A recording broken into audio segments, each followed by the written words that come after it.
बिस्मिल्लाहिर्रहमानिर्रहीम। अस्सलाम वालेकुम नाज़रीन कराम, मैं हूं मखदूम शहाबुद्दीन और आप देख रहे हैं मेरा फ़ेसबुक और यूट्यूब चैनल।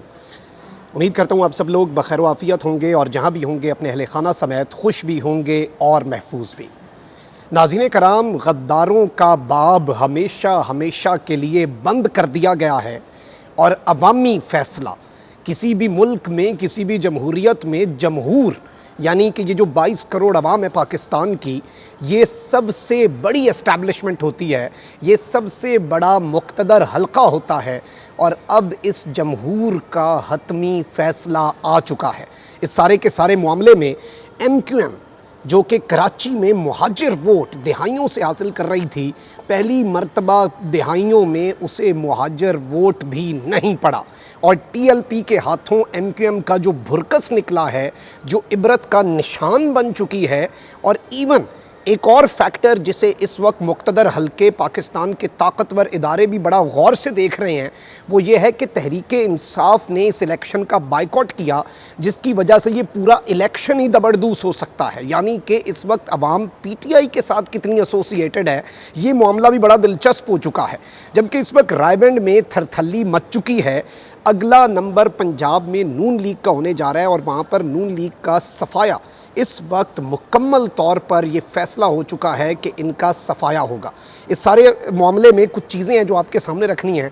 जबकि इमरान खान ने भी इस वक्त मुल्क गिर एहतजाज की कॉल दे दी है, एतवार को दमादम मस्त कलंदर हो जाना है और ये भी एक रेफरेंडम की सूरत इख्तियार कर चुका है। इस हवाले से भी कुछ डिटेल्स हैं जो आपके सामने रखनी है इस वक्त। नाज़रीन कराम, मैं पहले तो आपको ये बताऊँ कि NA 240 का ज़िमनी इंतखाब जो कि MQM पाकिस्तान के एक रुकन की मौत जो कि अप्रैल में हुई, उसके बाद ये सीट खाली हुई थी। इसमें पीपल्स पार्टी का उम्मीदवार भी है जिसे नून लीग की सपोर्ट हासिल थी। MQM पाकिस्तान इस इंतखाब में लड़ रही थी। ज़ाहिरी बात है PSP पाक सरज़मीन पार्टी, TLP साद रिजवी साहब की पार्टी, वो भी इस सारे मामले में थी। तो अब मामला ये हो चुका है कि इस पूरी की पूरी सूरत हाल के अंदर MQM के उम्मीदवार को TLP पीछे छोड़ चुकी है। नताइज जाने का सिलसिला जारी है। 25 उम्मीदवार मैदान में थे, जबकि ये नशिस्त MQM पाकिस्तान के रुकन कौमी असम्बली ने खाली की थी, उनका स्ट्रॉन्ग होल्ड था। लेकिन पोलिंग के दौरान हंगामा आराई और फायरिंग के वाक़यात भी पेश आए, जिसके नतीजे में एक शख्स जहाँ बहक मुतअद्दिद ज़ख्मी हुए। TLP के सरबराह कि गाड़ी के ऊपर सीधे फायर खोले गए। अनीस कायम खानी PSP के रहनुमा हैं, उनके ऊपर फायरिंग की गई। एक जानिब तो ये पॉलिटिकल पोलराइजेशन का जो मैसेज है कि अब ये खूनी सियासी जंग में जो तब्दील होती जा रही है पाकिस्तान का सियासी पूरे का पूरा मंजरनामा, ये एक बहुत बड़ा कंसर्न है।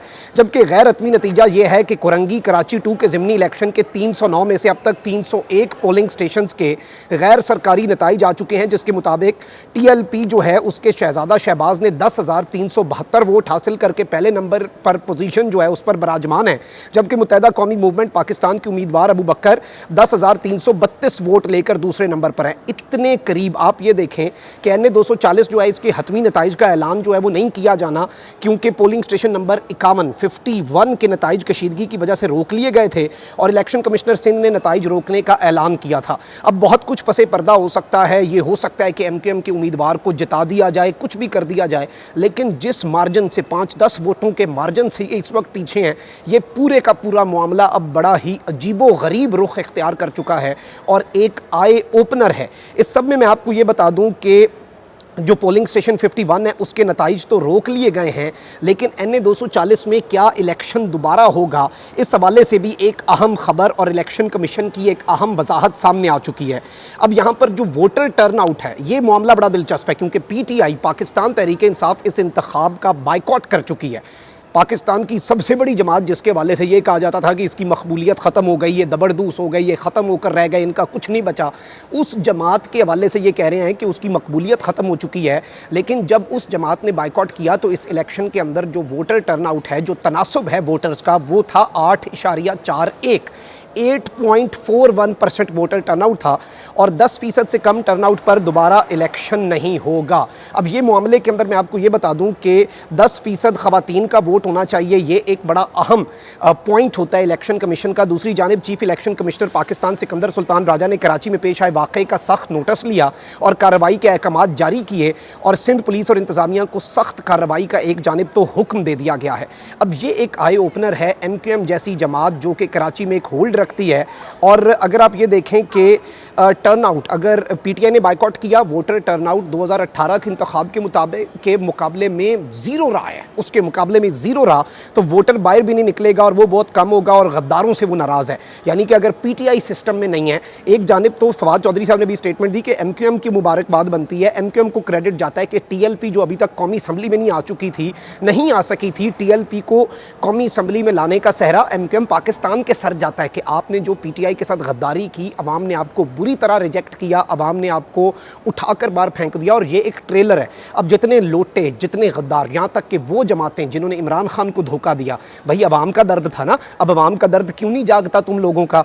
अब सारे मामले के अंदर जारी बात है कि इबरत का मकाम है। जारी अगर एमक्यूएम इसमें किसी तरीके ये कोई एक नतीजा जो रोका गया उसमें कोई खुर्द-बुर्द करके कुछ भी कर दिया जाए या फिर जेन्युइनली भी, लेकिन इससे बड़ा इबरत का मकाम एमक्यूएम पाकिस्तान के लिए नहीं हो सकता। और सबसे बड़ा आई ओपनर तो इदारों के लिए ये है कि पीटीआई के साथ अवाम किस कदर इस वक्त जुड़ी हुई है, किस कदर अवाम के साथ इस वक्त उसकी एसोसिएशन बन चुकी है।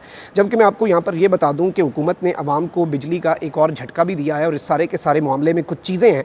पेट्रोल बम के बाद सहमाई एडजस्टमेंट के नाम पर अवाम को बिजली का एक और झटका दे दिया गया है और national electric power regulatory authority NEPRA जो है उसने सहमाई बुनियादों पर सारिफीन के लिए बिजली की कीमत में ₹1.55 फ़ी यूनिट महंगी करने की मंजूरी दे दी है। यानी कि बैक टू बैक जो मुश्किल फ़ैसले हैं उनके नाम पर अवाम के ऊपर जुल्म किया जा रहा है, अवाम का भुरकस निकाला जा रहा है, अवाम को तंग किया जा रहा है, अवाम के ऊपर जुल्म किया जा रहा है। और लिफाफे, टोकरे और इनके करोड़ों रुपए के, अरबों रुपए के जो इश्तिहारात दिए जा रहे हैं, वो सारे के सारे इश्तिहारात के मामले के अंदर आप ये देखें कि इस पूरी सूरत में, इस सारे के सारे सिनेरियो में, उन इश्तिहारात की मद में इनके जो अवाम के ऊपर अजाब है और ये महंगाई से ऊपर काबू पाना चाहते थे, फिर आप आए क्यों? ये मुश्किल फ़ैसले खान को करने देते। यानी कि ये बुरी तरह से सब एक्सपोज हो चुके हैं। अब सिर्फ मामला यहाँ तक नहीं रहा, पेट्रोल के बाद सीएनजी की कीमत के अंदर भी इजाफा हो चुका है और सीएनजी की कीमत भी बढ़ा दी गई है। फ़ी किलो कीमत में 10 रुपये इजाफा कर दिया गया और इस सारे के सारे मामले में सीएनजी तकरीबन फ़ी किलो 180 रुपये तक जा पहुँची है।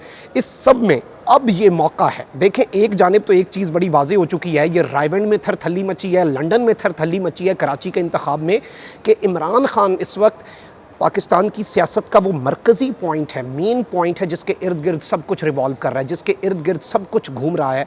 और उसे इधर से उधर करना, उसके मामलात के अंदर कुछ खुर्द-बुर्द करना आपने उसके साथ किया। आप देखें गद्दारों का बुरा अंजाम हुआ। दूसरी जानिब वो इंतखाबात में हिस्सा नहीं ले रहा था। अब पंजाब के अंदर 20 नशिस्तों के ऊपर इंतखाब होना है, ये एक आई ओपनर है। लोटे वैसे परेशान हैं कि अब हमने करना क्या है, 20 MPs की सीटें और अगला नंबर पंजाब में। पहले गद्दारी पर एमक्यूएम को सज़ा मिली और अब तो पंजाब के अंदर एक आई ओपनर होने वाला है। और इसमें सोने पर सुहागा ये है कि अवाम ने इन्हें जिस बुरी तरह से रिजेक्ट किया है, अवाम ने इनके ऊपर जिस तरह से मामलात किए हैं। अब यहाँ पर खान साहब ने जो ऐलान किया है वो बड़ा दिलचस्प है और ऐन मौका उन्होंने चुना है, ऐन उन्होंने मौके के ऊपर जिसे चौका कहते हैं वो मारा है और लोहा गर्म था। अब बस कप्तान ने हथौड़ा उठा लिया है। ये वो मौका था, ये वो मोमेंटम था, ये वो नतीजा है जिसकी खुशी गालिबन टीएलपी से ज़्यादा पाकिस्तान तहरीक-ए-इंसाफ मना रही होगी और जिसका गम एमक्यूएम से ज़्यादा पीपल्स पार्टी, नून लीग, उनके हैंडलर्स और वो तमाम तर लोग जो खान को माइनस करना चाहते थे वो गम मना रहे होंगे। इस सब में इमरान खान ने मुल्क-गिर एहतजाज की कॉल देते हुए कहा है कि कौम 19 जून बरोज़ एतवार को रात 9 बजे बाहर निकल कर अपना एहतजाज रिकॉर्ड करवाए। एक मरतबा फिर एतवार है, एक एतवार वो याद होगा जब लोग ख़ुद से निकले थे, उस वक्त सिर्फ खान को निकालना था। अब खान को निकालना, इम्पोर्टेड हुकूमत के ख़िलाफ़ एहतजाज करना मकसूद तो है, लेकिन अब अपने घरों के ऊपर, अपने चूल्हे जो बंद करने के ऊपर डाका डाला जा रहा है और पैसा आवाम का अपनी तशहीर पर लगाया जा रहा है, ख़ुद को NRO दिया जा रहा है। मुश्किल फ़ैसलों के नाम पर आवाम के कपड़े उतरवा दिए इन्होंने। शहबाज शरीफ ने अपने बेचने थे, आवाम को बेचने पर मजबूर कर दिया। अब आप अंदाज़ा कर सकते हैं ये कितना बड़ा रेफरेंडम होने जा रहा है 19 जून को। और इस सब के अंदर इमरान खान ने कहा है कि इस तमाशे के खात्मे के लिए सबको बाहर निकलना होगा वरना मज़ीद महंगाई होगी। एतवार की रात 10 बजे कौम से मुखातिब होंगे, यानी कि 9 बजे एहतजाज होगा। पूरे पाकिस्तान के हर कोने में बड़ी बड़ी स्क्रीनें लगेंगी। 10 बजे इमरान खान मुखातिब होगा जिसमें लाया अमल देना चाहता हूँ कि हमें बहैसियत कौम क्या करना है, यानी कि आगे क्या करना है। उन्होंने इस्लामाबाद हाई कोर्ट के अंदर ये कह दिया कि मैं बहुत बड़ा पावर शो करने जा रहा हूँ, ये नहीं बताऊँगा क्या करना है। और पुरअमन एहतजाज के लिए सब अपने शहरों में निकलें जिससे इन लोगों को पैगाम मिले जाए कि मुल्क को संभाल नहीं सकते तो साजिश क्यों की। और तेल की कीमतें बढ़ा दी गई हैं, क्या हमें खामोश बैठना चाहिए या आवाज़ उठानी चाहिए। साजिश और दीगर तमाम तर चीज़ें अब पाइलअप हो चुकी हैं और इस सारे के सारे मामले में जो हमें महंगाई और नाअहली के ताने देते थे, उन्होंने मुल्क का जो हाल किया है वो भी पूरी कौम के सामने है। तो अब ये जो सूरत हाल बन चुकी है हथौड़ा खान के हाथ में, और अब बस हथौड़ा मारना है, लोहा गर्म है। MQM का भुरकस निकल चुका है, गद्दारों को लाले पड़ चुके हैं और अब देखिएगा अब होगा दमादम मस्त कलंदर। ये है वो मौका जिसके लिए कप्तान बैक फुट पर गया था। 25 तारीख का जो इनका वो जो एक लॉन्ग मार्च था उसे धरने में तब्दील नहीं किया था और सबको लगा वो पीछे हट गया, वो पीछे हटा ताकि वो छलांग लगा सके। अपना बहुत ख्याल रखें। पाकिस्तान जिंदाबाद।